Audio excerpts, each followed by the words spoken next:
Finally, the anomaly reveals itself. Look who caught the attention of the alphabet agencies. You beautiful, terrifying anomaly, you psychological architect of chaos. They've been watching you, haven't they? Not with regular surveillance, not with street cameras or phone taps. No, they've been studying something far more interesting. The way you dismantled your enemies without lifting a finger.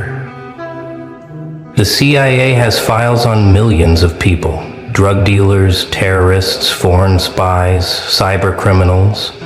But your file? Your file has a different classification altogether.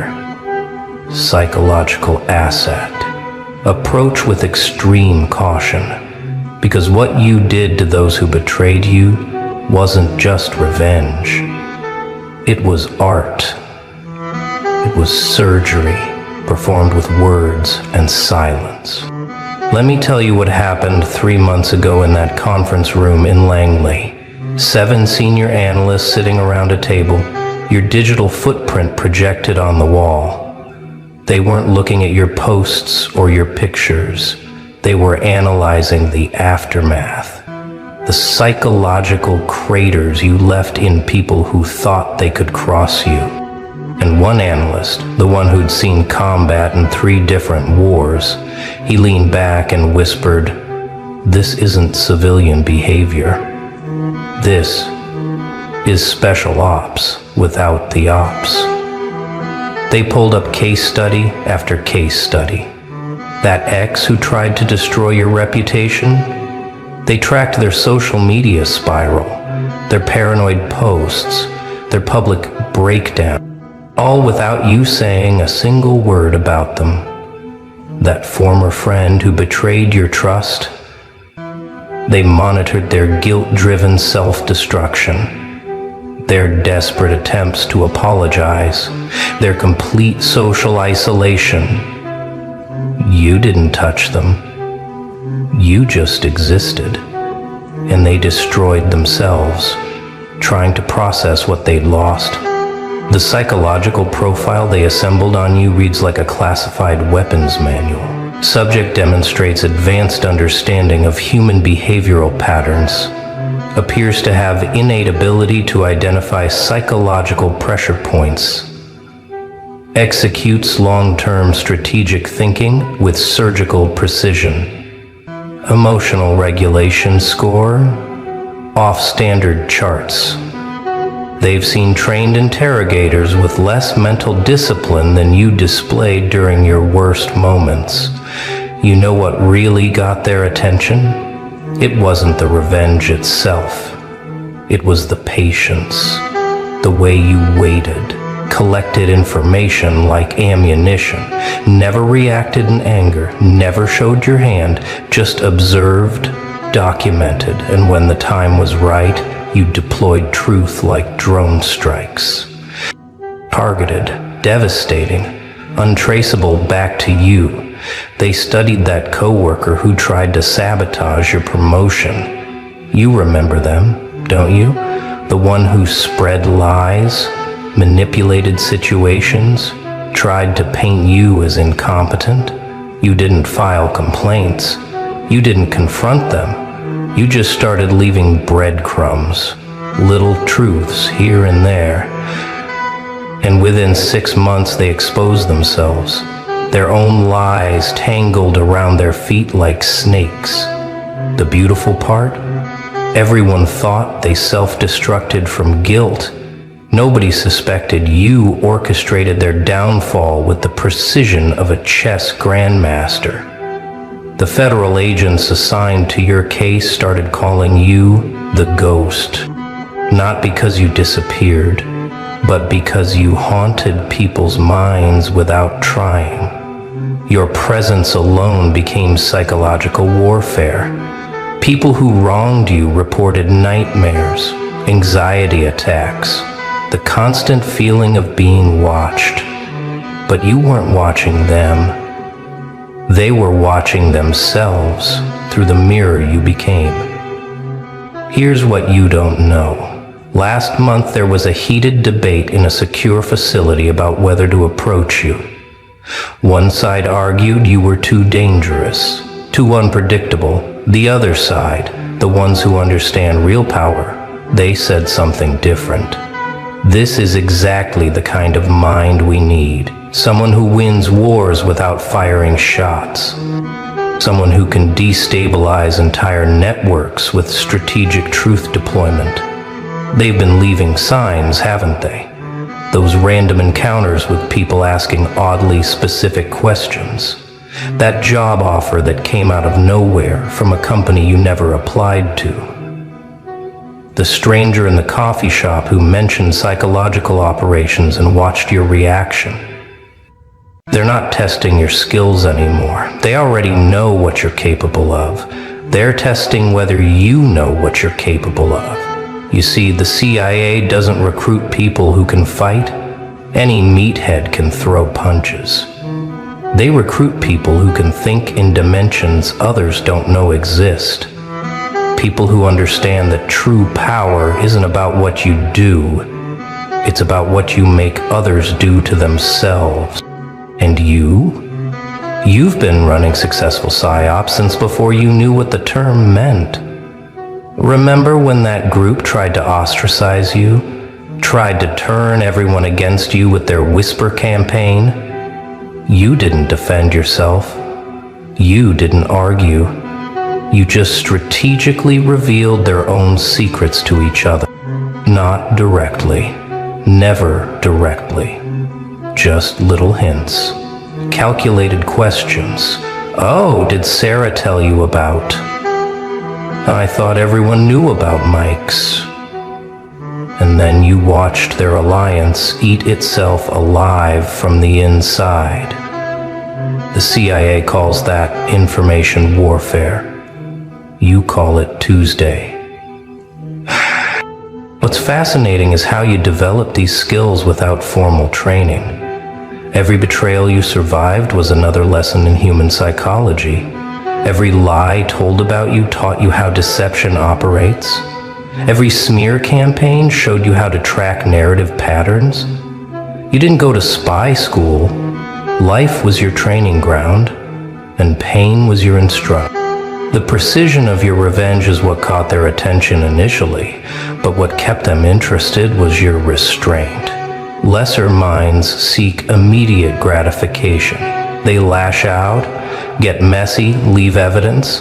You plan campaigns that unfold over months, sometimes years. You understand that the best revenge isn't served cold. It's served at exactly the right temperature to cause maximum psychological impact. They analyze that situation with your ex-business partner, the one who stole your ideas and tried to cut you out. You could have sued, could have gone public. Instead, you did something far more elegant. You let them succeed with your stolen ideas, knowing they didn't have your vision to execute properly. Then you quietly built something better, drew away their best talent with your superior leadership, and watched their empire crumble from incompetence. By the time they realized what happened, you were untouchable. The agent studying you noted something unusual in their reports. Subject appears to experience no satisfaction from revenge itself. Seems motivated purely by balance and justice. Shows signs of treating human psychology like a chess game where emotional involvement is a liability. That's when they knew you weren't just naturally gifted. You had evolved past normal human emotional responses. Your psychological warfare is so clean it's almost surgical. No digital footprints, no paper trails, no witnesses. Just people suddenly understanding consequences they never saw coming. You learned early that the messiest battles leave the most evidence. So you stopped fighting battles altogether. You started winning wars before anyone knew they had started. That former friend who tried to steal your romantic partner, you remember how that played out. You didn't confront anyone. didn't make scenes. You just made sure certain truths found their way to the surface. Their history of cheating, their financial problems, their real motivations. Not through gossip, through strategic placement of facts that others would discover naturally. Within 3 months, they destroyed each other, and both came crawling back. But you had already moved on, because the victory was never about getting them back. It was about proving they were never worthy of you in the first place. The CIA has a term for what you do: cognitive infiltration. It's the ability to get inside someone's decision-making process and influence it without them knowing. Most agents need years of training to develop this skill. You do it instinctively. Every conversation is an intelligence-gathering operation. Every interaction is a chance to plant seeds that will grow into the exact outcomes you designed. They've calculated the success rate of your psychological operations. It's not perfect, nothing is, but it's high enough to be statistically impossible without conscious strategy. The way you've turned enemies into self-destructive shells, the way you've made betrayers betray themselves, the way you've haunted people's minds without ever acknowledging their existence. It's not luck. It's not coincidence. It's talent so pure it looks like magic to those who don't understand the science. What's most interesting is that the CIA doesn't question the ethics of what you do. They understand something most people don't. In a world of information warfare, the one who controls perception controls reality. And you've been controlling perception like a master painter working with invisible ink. Your enemies paint themselves into corners using brushes you handed them without them knowing. I could ask for a bit of cool-outer. Sardonies like, they've noticed your rules of engagement. You never target innocence, never cause collateral damage. Your operations are precisely targeted at those who struck first. It's not vengeance in the traditional sense. It's balance. It's making sure people experience the exact consequences of their actions, amplified by their own guilty consciences. The agency respects that. They see it as a sign of operational discipline. Remember that supervisor who tried to gaslight you? Tried to make you question your own sanity with their manipulation? You documented everything, not for HR, but for your own psychological counter-operation. Then you slowly, carefully made them question their own reality. Scheduled meetings they didn't remember, emails they swore they never sent, projects that seemed to complete themselves. Within 6 months, they were checking themselves into therapy, convinced they were losing their mind. The irony was beautiful. The gaslighter extinguished by their own flame. The federal agents have a betting pool about you, not about whether you'll succeed. That's a given. They bet on how long it takes your targets to realize they've been psychologically outmaneuvered. The average is 6 months. 6 months from first contact to complete psychological capitulation. That's faster than most military psyops campaigns. And you do it without any resources except your mind. So here's what's going to happen next. They're going to approach you, not directly at first. They'll send someone who seems random, someone who speaks your language, someone who drops certain phrases and watches your eyes. They'll mention things like strategic thinking and unconventional solutions and people with unique skill sets. They'll be testing whether you're ready to acknowledge what you've always known. You're not like the others. If you pass that initial contact, the real invitation comes. It won't look like what you expect. No men in black suits, no clandestine meetings in parking garages. It'll be subtle. A job offer from a consulting firm that doesn't quite exist. A scholarship to a program you didn't apply for. An opportunity that seems too perfectly tailored to your skills to be coincidence. Because it's not coincidence. It's recognition. They want to know if you can do consciously what you've been doing instinctively. If you can weaponize your psychological precision for something bigger than personal justice. If you can operate on a global scale with the same surgical accuracy you've shown in your personal life. They already know you can. The question is whether you know you can. The thing is, you don't need their training. You've already graduated from a harder school than Langley could ever create. The School of Betrayal, the Academy of Survival, the University of Human Darkness. You've got doctorate in psychological warfare from the College of Life's Cruelty. What they are offering isn't education, it's resources, it's scope. It's the chance to play the game you've mastered on a board that spans continents. Your mind is an unregistered weapon, and they know it.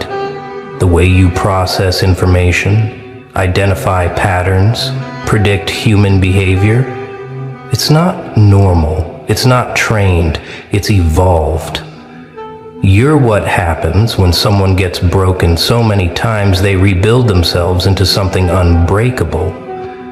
Not harder, smarter, more precise, more dangerous.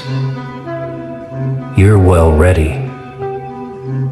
They've tried to replicate what you do in laboratory settings.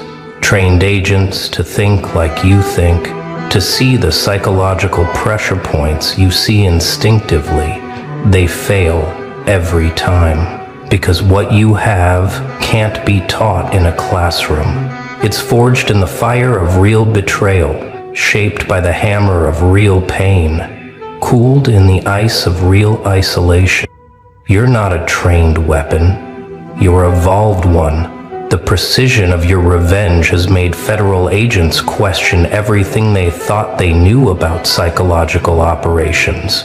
You don't use force, you use physics, the physics of human psychology.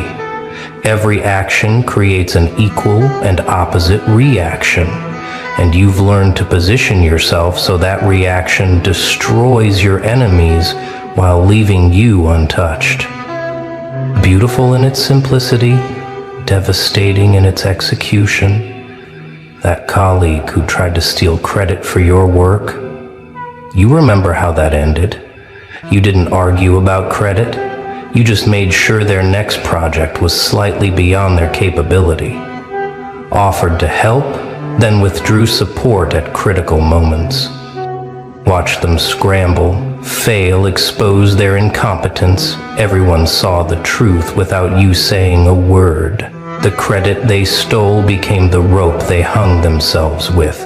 The CIA calls that strategic positioning.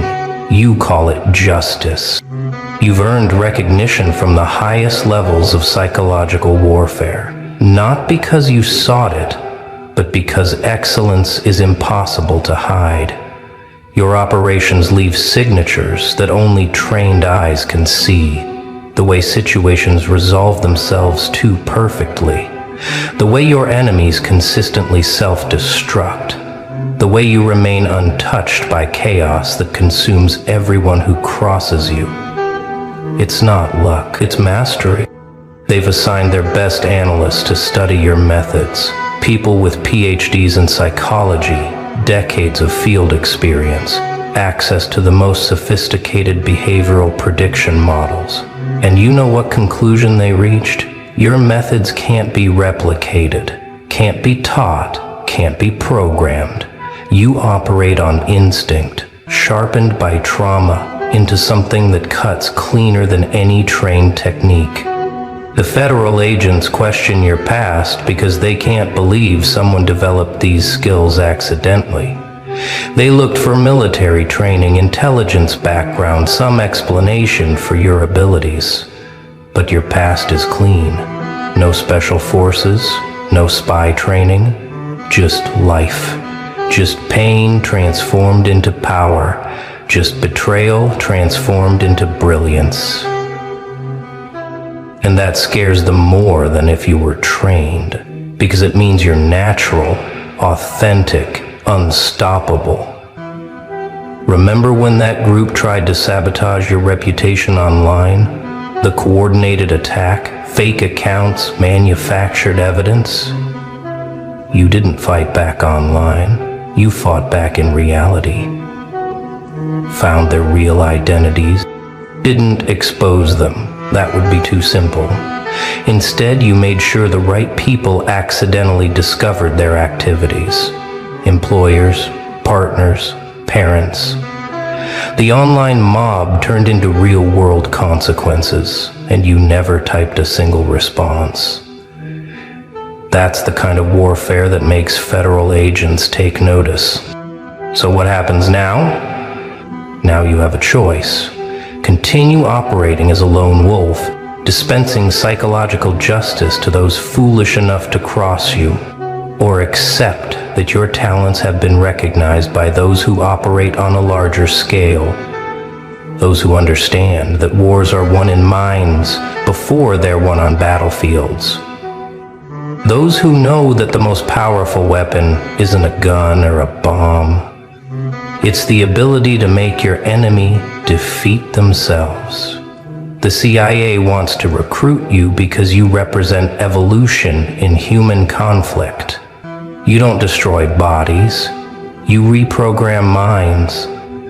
You don't break things. You make people break themselves. You don't leave evidence. You leave psychological ghosts that haunt your targets forever. And you do it all with such precision that even trained observers struggle to see your hand in the outcome. They're particularly interested in how you maintain emotional distance while executing psychological operations. Most people get messy when it's personal. They let anger cloud judgment, let hurt dictate strategy, not you. You treat revenge like mathematics. Calculate the exact pressure needed, apply it with surgical precision, then step back and watch the inevitable collapse. It's not cold, it's clean. And clean operations are what separate professionals from amateurs. Your psychological warfare is so clean it could be used in textbooks if they could figure out how you do it. But that's the beauty of evolution. It can't be reverse engineered. It can only be recognized and recruited.